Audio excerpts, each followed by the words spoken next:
قال عليه الصلاة والسلام خيركم من تعلم القرآن وعلمه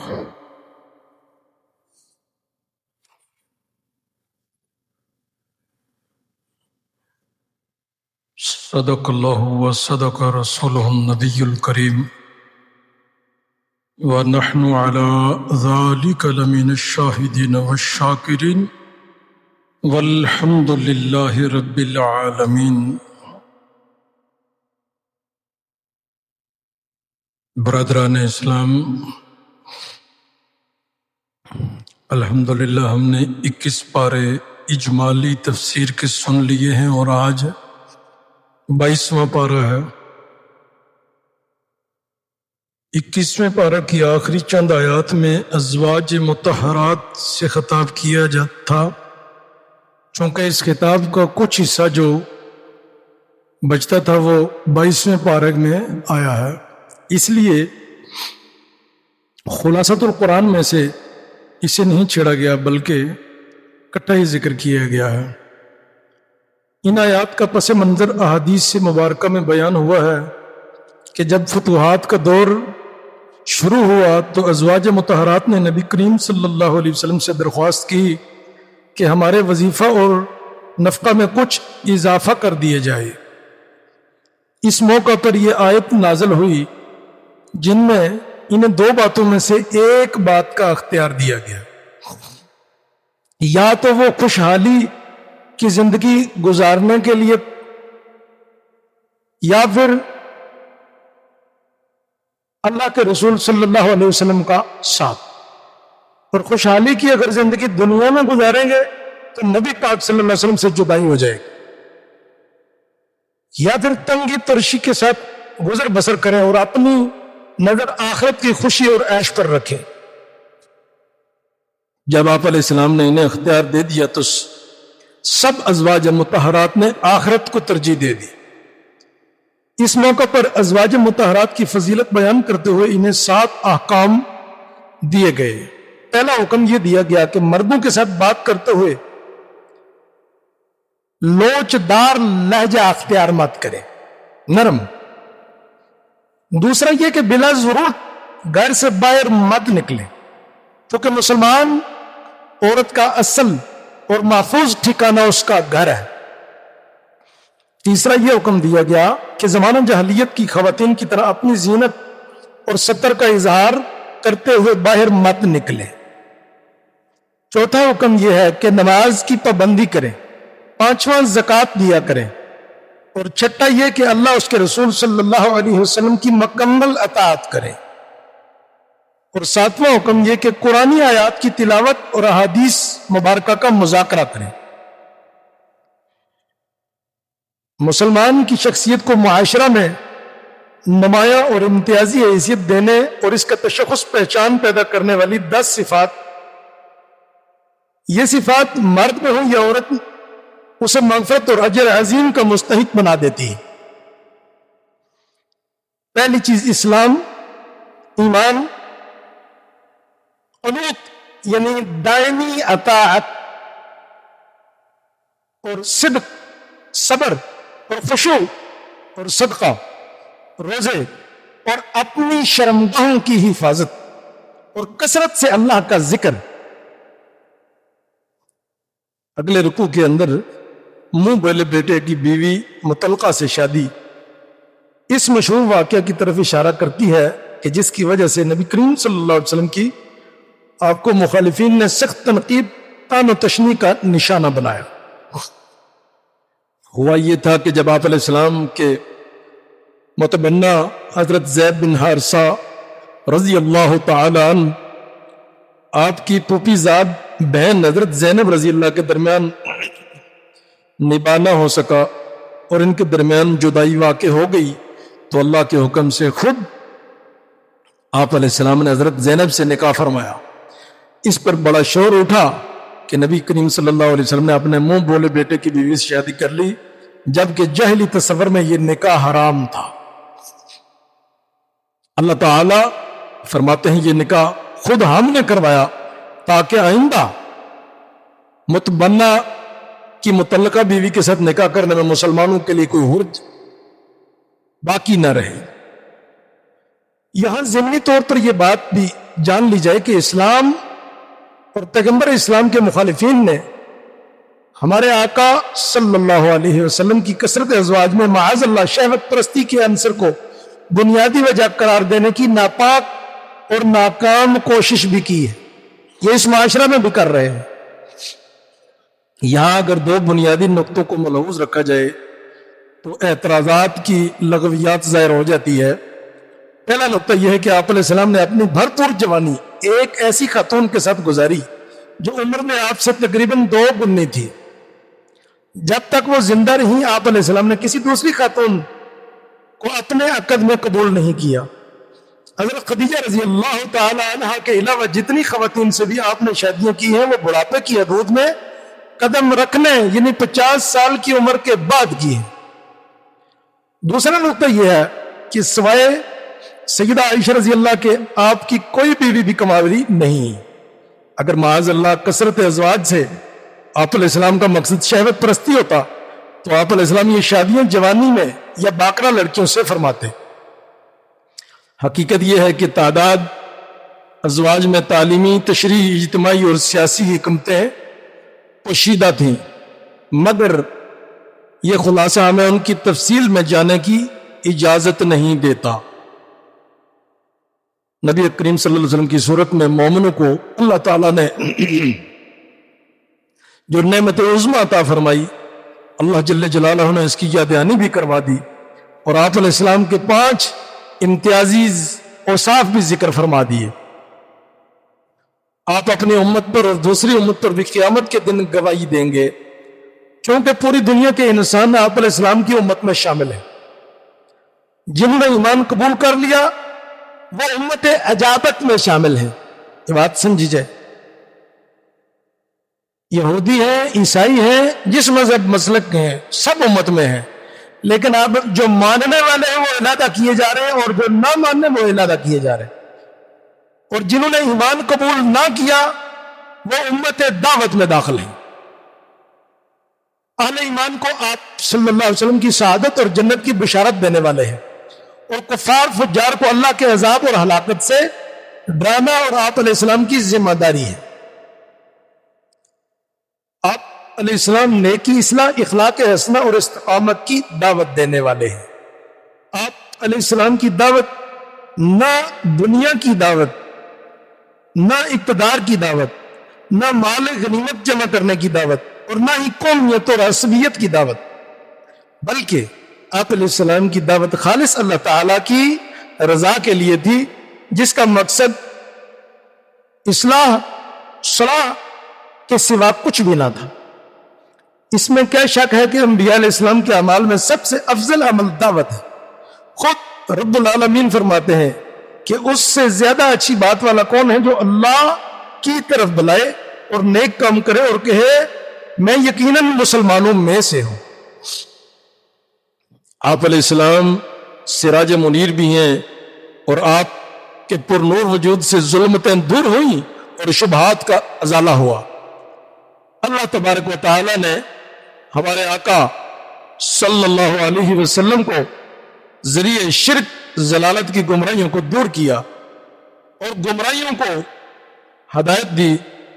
جب سورج روشن ہو جاتا ہے تو تورات کی تاریکی کافور ہو جاتی ہے، منزل تک پہنچنا آسان ہوتا ہے۔ سورہ احزاب وہ آداب بیان کرتی ہے جن آداب سے زمانہ جاہلیت میں لوگ ناآشنا تھے۔ یہاں ان میں سے 3 آداب مذکور ہیں۔ پہلا یہ کہ کسی کے گھر میں اجازت کے بغیر داخل مت ہوا کرو۔ دوسرا یہ کہ اگر کھانے کی دعوت میں تمہیں بلایا گیا ہو تو کھانے سے فارغ ہو کر اٹھ جایا کرو، باتوں میں مشغول ہو کر صاحب خانہ کا وقت مت ضائع کیا کرو۔ تیسرا یہ بتایا گیا ہے کہ غیر محرم خواتین سے کوئی چیز مانگنے کی ضرورت پیش آئے تو پس پردہ مانگا کرو، بلا حجاب ان کے سامنے نہ آیا کرو۔ البتہ اپنے محرم کے سامنے عورت کو بے پردہ آنے کی بھی اجازت ہے۔ ازواج مطہرات کی حرمت بیان کرنے کے بعد اللہ عز و جل نے حضور اکرم صلی اللہ علیہ وسلم کی عظمت و تکریم بیان فرمائی ہے، اور اہل ایمان کو آپ علیہ السلام پر درود و سلام بھیجنے کا حکم دیا ہے کہ آپ علیہ السلام پر درود و سلام حقیقت میں خود ہمارے لیے عزت و تکریم، ذریعہ رفع درجات اور کفارہ سیئات ہے۔ حضرت ابو طلحہ رضی اللہ تعالی عنہ سے روایت ہے کہ ایک دن حضور اکرم صلی اللہ علیہ وسلم تشریف لائے اور آپ علیہ السلام کے چہرہ مبارک پر خوشی کے آثار تھے. صحابہ نے عرض کی یا رسول اللہ صلی اللہ علیہ وسلم آج ہم چہرہ انور پر خوشی کے غیر معمولی آثار دیکھ رہے ہیں, کیا آپ اس بات سے خوش نہیں؟ آپ نے فرمایا آج میرے پاس ایک فرشتہ آیا, اس نے کہا اے محمد صلی اللہ علیہ وسلم کیا آپ اس بات سے خوش نہیں کہ اللہ عز و جل کہتا ہے کہ آپ صلی اللہ علیہ وسلم کی امت میں سے جو کوئی بھی آپ پر ایک بار درود پڑھے گا میں اس پر 10 رحمتیں نازل کروں گا, اور جو کوئی ایک بار سلام بھیجے گا میں اس پر 10 بار سلامتی نازل کروں گا. میں نے فرشتے کو جواب دیا کہ ہاں میں خوش ہوں. یہ مسند احمد نسائی کے اندر بھی ہے. یعنی آگے پھر ہر مسلمان خاتون کو پردے کا حکم جو دیا گیا ہے, پہلے جو امہات المومنین پر حجاب کی فرضیت کا حکم نازل ہوا, پھر عمومی طور پر ہر مسلمان خاتون کو پردہ کا حکم دیا گیا, خواہ وہ بیوی ہو یا بیٹی, بہن ہو یا ماں. حجاب عورت کی عظمت و عصمت کا محافظ اور باعث تکریم و تشریف ہے. حجاب شرعی میں چند شرائط کا ملحوظ رکھنا بہت ضروری ہے. حجاب ایسا ہو کہ پورے بدن کو چھپائے. وہ حجاب فی نفسی پرکشش اور نگاہوں کو متوجہ کرنے والا نہ ہو. حجاب ایسا باریک نہ ہو کہ جس سے جسم کی رنگت جھلکے اور نظر آئے. کشادہ ہو, ایسا تنگ نہ ہو جو فتنہ کا باعث بننے والے اعضاء کو ظاہر کرے, اور ایسا معطر نہ ہو جس کی خوشبو دوسروں تک پہنچے. بناوٹ میں مردوں کے لباس سے مشابہت نہ رکھتا ہو. ایسا لباس نہ ہو جو کافر اور مشرک عورتوں کی پہچان بن چکا ہو. شہرت کا لباس نہ ہو کہ جسے محض شہرت کے لیے پہنا جائے. حدیث میں اس پر سخت وعید آئی ہے. سورت کے اختتام پر فرائض و واجبات اور شرعی احکام کی اہمیت بیان کی گئی ہے کہ یہ احکام اس امانت کا حصہ ہیں جو اللہ نے بندوں کو سونپی ہے. آسمان و زمین اور پہاڑوں نے اس امانت کا بوجھ اٹھانے سے انکار کر دیا تھا کیونکہ ان کے اندر یہ بوجھ اٹھانے کی صلاحیت نہ تھی. لیکن چونکہ انسان کو اللہ نے عقل و فکر اور خیر و شر کے درمیان تمیز کرنے کی صلاحیت عطا کی ہے تو اس نے بوجھ کو اٹھا تو لیا مگر اس کا حق ادا نہ کر سکا. سورہ سبا شروع ہوتی ہے جو کہ نزولی اعتبار سے 58 نمبر پہ ہے اور ترتیبی اعتبار سے 34ویں نمبر پہ ہے, اور یہ سورہ مکی ہے. اس میں 54 آیات اور 6 رکوع ہیں. اس سورت میں ایک عام قصہ سبا کا بیان ہوا ہے, اسی وجہ سے اس سورت کا نام سورہ سبا رکھا گیا ہے. یعنی وجہ تسمیہ یہ ہے. خصوصیت سورہ سبا ان 5 سورتوں میں سے ایک ہے جو الحمدللہ سے شروع ہوتی ہے. اس سورت کی ابتدا اللہ عز و جل کی حمد و ثنا سے ہوتی ہے. وہ اللہ جس نے ساری مخلوق کو پیدا کیا, کائنات کے لیے مستحکم نظام قائم کیا, نظام عالم کی تدبیر کی, اسے ہر چیز کی خبر ہے اور اس کا کوئی عمل بھی حکمت سے خالی نہیں. اس کے بعد مشرکین کے بارے میں بتایا گیا کہ وہ حساب و جزا اور مرنے کے بعد کی زندگی کا انکار کرتے ہیں. اللہ نے اپنے نبی صلی اللہ علیہ وسلم کو حکم دیا ہے کہ آپ اپنے رب کی قسم کھا کر کہیں کہ قیامت آ کر رہے گی, نیکوکاروں کو جزا اور بدکاروں کو ضرور سزا ملے گی. حضرت داؤد علیہ السلام اور اہل سبا پر اللہ تعالیٰ نے اپنی نعمتوں کا تذکرہ فرما کر گویا شاکر اور کافر کا تقابل اور موازنہ کیا ہے. اول و ذکر دونوں اللہ کے نبی اور شاکر بندے تھے. حضرت داؤد علیہ السلام کو اللہ تعالیٰ نے حد اعجاز تک پہنچا ہوا صوتی جمال عطا فرمایا تھا. وہ جب اللہ کی تسبیح کرتے تھے تو پہاڑ اور پرندے بھی ان کے ہم نوا بن جاتے تھے. وہ جب زبور پڑھتے تو جانور ان کی قرات سنتا تھا اور اس پر گریا جو گریا ہے وہ طاری ہو جاتا تھا. اللہ نے ان کے لیے لوہا نرم کر دیا تھا, وہ اسے جس طرح چاہتے موڑ لیتے اور جو کچھ چاہتے اس سے بنا لیتے. انہوں نے کارخانہ بنا رکھا تھا جس میں لوہے کی مضبوط زرہیں بندی تھی. اسے دنیا کی پہلی اسٹیل مل بھی قرار دیا جا سکتا ہے. جیسے اللہ تعالیٰ نے حضرت داؤد علیہ السلام پر خصوصی انعامات کیے تھے, یوں ہی حضرت سلیمان علیہ السلام کو بھی خوب نوازا تھا. انہیں اللہ نے پرندوں کی بولی سکھائی تھی. ان کے لیے تانبا بہتے ہوئے چشمے کی شکل اختیار کر جاتا, اس سے جو چاہتے باسہولت بنا لیتے. جنات ان کے تابع تھے اور ان سے آپ تعمیرات اور حمل و نقل کے مشکل ترین کام لیتے تھے. ان کے لیے ہوا کو مسخر کر دیا گیا. آج کل جیسے ہوائی جہاز ہوتے ہیں یوں ہی آپ کا ہوائی تخت تھا جو 2 ماہ کی مسافت دین کے تھوڑے سے حصے میں طے کر لیتا تھا. سبحان اللہ, سبحان اللہ. تبارک و تعالیٰ کی ان مہیر العقول نعمتوں کے باوجود دونوں باپ بیٹا فخر و غرور کا شکار نہ ہوئے اور ذکر و شکر سے ایک لحظہ کے لیے بھی غافل نہ ہوئے. ماشاء جبکہ عمومی صورت انسان کی یہ رہی کہ اللہ تعالیٰ کے بندوں میں سے شکر کرنے والے بہت تھوڑے ہوتے ہیں۔ آگے پھر اہل سبا کا قصہ ہے جو یہاں بیان ہے، وہ اہل سبا کا ہے۔ پہلا قصہ اگر اہل شکر و ایمان کے لیے روشن مینار تھا، تو دوسرا قصہ جو ہے اہل کفر اور طغیان کی تاریک جھلک ہے۔ اہل سبا کو رزق کی فراوانی دی گئی، یہ 8 چیزیں ہیں۔ صحت افزا آب و ہوا دی گئی، زرخیز زمین دی گئی، پھلدار باغات جیسی نعمتیں عطا کی گئیں، طویل مسافت تک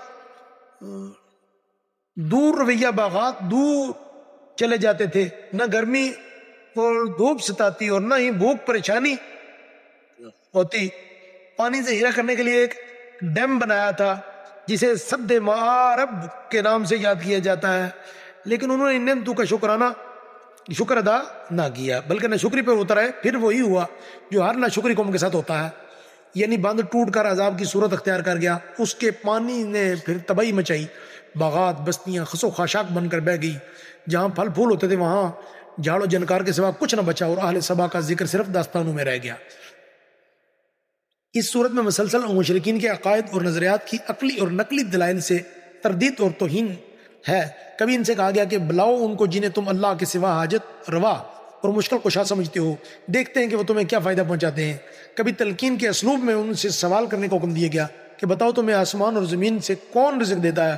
کبھی یہ سوال کیا کہ جنہیں تم اللہ کے ساتھ عبادت میں شریک سمجھتے ہو، ذرا انہیں سامنے تو لاؤ تاکہ دیکھوں کہ ان کے اندر کون سی ایسی صفت پائی جاتی ہے جس کی وجہ سے وہ عبادت کے مستحق بن گئے ہیں۔ آگے چل کر سورہ سبا میں کفار اور مشرکین کی سرکشی اور کفر کی بنیادی وجہ ثروت اور غنا کو بتایا گیا ہے، اور انہیں اس پر اتنا ناز تھا کہ ان کا خیال تھا کہ ہمارے جیسے اصحاب و مال اولاد کو نہ دنیا میں عذاب ہو سکتا ہے نہ آخرت میں عذاب ہوگا۔ قرآن کے الفاظ میں کیا بتایا گیا؟ وہ کہتے تھے کہ ہم اموال اور اولاد کے اعتبار سے تم سے زیادہ ہیں اور ہمیں عذاب نہیں دیا جائے گا۔ وہ آخرت کے معاملہ کو بھی دنیا پر قیاس کرتے تھے۔ ان کا خیال تھا کہ جیسے اللہ تعالیٰ نے انہیں دنیا کی وسعت اور خوشحالی عطا فرمائی ہے، یہی معاملہ ان کے ساتھ آخرت میں بھی کیا جائے گا۔ انہیں پھر جواب دیا گیا ہے کہ فرما دیجئے کہ میرا رب جس کے لیے چاہے روزی کشادہ کر دیتا ہے اور تنگ بھی کر دیتا ہے، اور اکثر لوگ یہی بات نہیں جانتے۔ ثروت و غنا پر فخر و غرور ہی ان نے رسول اکرم صلی اللہ علیہ وسلم کی استہزاء اور تحقیر پر آمادہ کرتا تھا، اور وہ آپ علیہ السلام کو مجنون اور دیوانہ کہنے سے باز نہ آتے تھے۔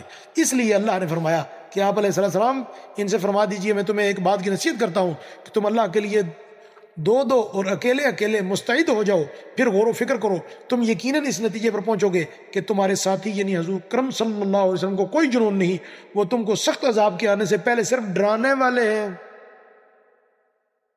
آخری آیت میں یہ بتلایا گیا ہے کہ وہ آخرت میں ایمان قبول کرنا چاہیں گے، لیکن ان کی چاہت اور ان کے درمیان پردہ حائل کر دیا جائے گا، چنانچہ وہ ایمان سے محروم رہیں گے۔ سورت مکمل ہوتی ہے۔ اب سورہ فاطر ہے جو کہ نزولی اعتبار سے 43ویں نمبر پہ ہے اور ترتیبی اعتبار سے 35ویں نمبر پہ ہے، اور یہ سورہ مکی ہے سورہ فاطر، اور اس میں 45 آیات اور 5 رکوع ہیں۔ البتہ وجہ تسمیہ اس کی یہ ہے کہ لفظ فاطر پہلی آیت میں ہے جس کا معنی ہے پیدا کرنے والا، فاطر السماوات والارض، آسمانوں اور زمین کا پیدا کرنے والا۔ پس اللہ پاک کی اسی صفت کی وجہ سے سورہ کا نام بھی فاطر ہے۔ خصوصیت یہ ہے کہ الحمدللہ سے شروع ہونے والی یہ 5ویں سورت ہے۔ اس سورت میں توحید باری تعالیٰ کی دعوت بھی ہے اور اس کے وجود پر دلائل بھی ہیں، شرک کی بنیادوں کا انہدام بھی ہے اور دین حق پر قائم رہنے کی تاکید ہے۔ اس سورت کی ابتدا میں اس خالق اور مبد ہستی کا ذکر خیر ہے جس نے عالم کون و مکان کو، انسانوں، فرشتوں اور جنات کو پیدا فرمایا۔ انسانی نظروں کو ان تکوینی آیات کی طرف متوجہ کیا گیا ہے جو اس کتاب جہان کے ہر ورق پر پھیلی ہوئی ہیں۔ مرنے کے بعد کی زندگی پر ایسے حسی اور بدیہی دلائل ذکر کیے ہیں جو ہر شہری اور دیہاتی کی سمجھ میں آ سکتے ہیں۔ بتایا گیا ہے کہ وہ اللہ بارش سے مردہ زمین کو زندہ کرتا ہے، شب و روز کو یکے بعد دیگرے لاتا ہے، جو انسان کو تخلیق کے مختلف مراحل سے گزارتا ہے، وہ مردہ انسانوں کو بھی دوبارہ زندہ کر سکتا ہے۔ یہ صورت ایمان اور ہدایت، کفر اور ضلالت کے درمیان بھی حسی مثالوں کے ذریعے فرق کرتی ہے۔ یہ صورت بتاتی ہے کہ جیسے بینا اور نابینا زندہ اور مردہ، ظلمت اور نور، دھوپ اور چھاؤں مساوی نہیں ہو سکتے، یعنی برابر نہیں ہو سکتے، یوں ہی مومن اور کافر بھی برابر نہیں ہو سکتے۔ اس کے بعد دوبارہ وحدانیت اور قدرت کے دلائل سے یہ صورت باز کرتی ہے۔ رنگا رنگ متنوع پھولوں، سفید، سرخ اور سیاہ پہاڑوں، مختلف رنگتوں، زبانوں، مزاجوں والے انسانوں اور ہزاروں قسم کے پرندوں، مچھلیوں، حشرات اور چوپاؤں میں اس کی قدرت کے بے شمار نشانیاں ہیں، لیکن ان نشانیوں کو دیکھ کر صرف انہی کے دل میں خشیت پیدا ہوتی ہے جو علم رکھتے ہیں، جو گہرائی میں جا کر سوچ رکھ سکتے ہیں اور جو حقائق پر پڑے ہوئے پردے اٹھا سکتے ہیں، کیونکہ جس کے دل میں جتنی معرفت ہوگی اتنی ہی خشیت اور عظمت ہوگی۔ اسی لیے ہمارے آقا صلی اللہ علیہ وسلم کے دل میں سارے انسانوں سے زیادہ خشیت تھی، جیسا کہ آپ صلی اللہ علیہ وسلم نے خود فرمایا کہ اللہ کی قسم میں تم سب سے زیادہ دل میں اللہ کی خشیت اور خوف رکھنے والا ہوں۔ اور اس آیت کریمہ میں علماء سے مراد صرف دین اور شریعت کے علماء نہیں بلکہ کائناتی علم رکھنے والے علماء بھی شامل ہیں، یعنی طب، فلکیات، نباتات، فضا اور ارضیات کا علم رکھنے والے بھی اس میں آ جاتے ہیں، کیونکہ وہ بھی جب صحیح نیج پر کائنات کے اسرار پر نظر ڈالتے ہیں تو یہ نظر انہیں اللہ تعالیٰ کی وحدانیت اور قدرت کے اعتراف پر مجبور کر دیتی ہے، اور یہی اعتراف آخر میں اللہ تعالیٰ کی خشیت اور عظمت پیدا کرنے کا سبب بنتا ہے۔ پھر یعنی کتاب منظور سے کتاب مستور، پھر سورت کا رخ ہے بتلایا گیا ہے کتاب منظور دکھائی دینے والی کتاب کائنات سے کتاب مستور لکھی ہوئی کتاب یعنی قرآن کی طرف منتقل ہو جاتا ہے۔ ان لوگوں کی تعریف کی گئی ہے جو کتاب اللہ کی تلاوت کرتے ہیں۔ ان کی تعریف کے بعد عمومی طور پر امت محمدیہ صلی اللہ علیہ وسلم کی فضیلت بیان فرمائی ہے، جس پر اللہ نے یہ کتاب مجید یعنی قرآن کریم نازل فرمائی ہے۔ لیکن نزول قرآن کے بعد یہ امت 3 گروہوں میں تقسیم ہو گئی ہے۔ نمبر 1 ظالم، یہ وہ گناہ گار مسلمان ہیں جن کے گناہ ان کی نیکیوں سے زیادہ ہے۔